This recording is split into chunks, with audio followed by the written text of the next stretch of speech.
Bienvenue dans une nouvelle histoire pour vous accompagner vers le sommeil.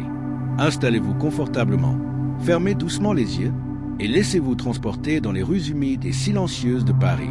C'est l'histoire d'un homme qu'on aurait autrefois appelé voleur. Mais cette nuit-là, il va faire quelque chose de bien, quelque chose de juste.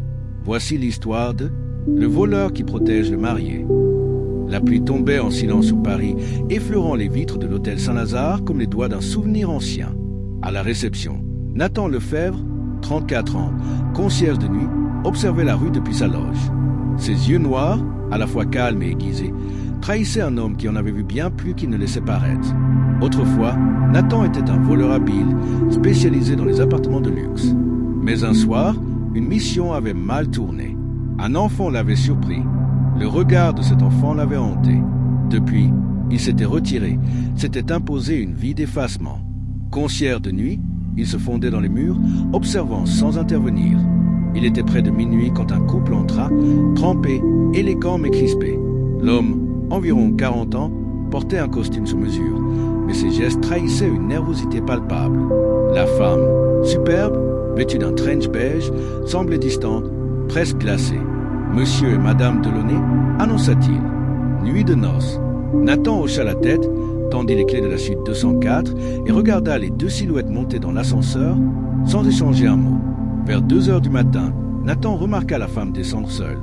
Elle sortit, sous la pluie, sans dire un mot. 15 minutes plus tard, elle revint, une fine pochette rouge serrée contre elle. Ce geste le troubla.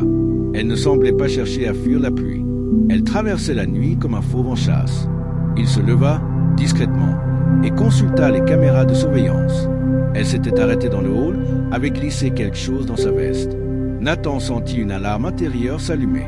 Il laissa passer 1 heure, puis monta. Devant la porte de la suite, Nathan entendit des voix étouffées. La femme, sèchement, exigeait que son mari quitte Paris le lendemain. Elle parlait de preuves, de documents volés, de secrets dangereux pour la réputation. L'homme suppliait. Il semblait pris au piège. Nathan comprit. Elle n'était pas là pour l'aimer. Elle n'était pas là pour rester. Elle était là pour lui voler quelque chose. Cette nuit-là, Nathan reprit son ancien rôle. Il crocheta discrètement la porte de la suite pendant que le couple dormait. Il se faufila jusqu'à la veste beige. Dans la pochette, il trouva un dossier, des photos, des courriels, des données sensibles. Au lieu de fuir avec, il laissa un mot dans la poche intérieure du mari. Protégé par un voleur. Ne la remerciez pas. Oubliez-la. Il remit les documents à l'abri dans un coffre discret de l'hôtel. À l'aube, le couple quitta l'hôtel. Elle, furieuse, l'air troublé. Lui, soulagé, plus droit qu'à l'arrivée. Nathan, derrière son comptoir, les salua d'un simple regard. Il ne disait jamais rien. Il n'était qu'une ombre. Mais cette nuit-là, il avait sauvé un homme.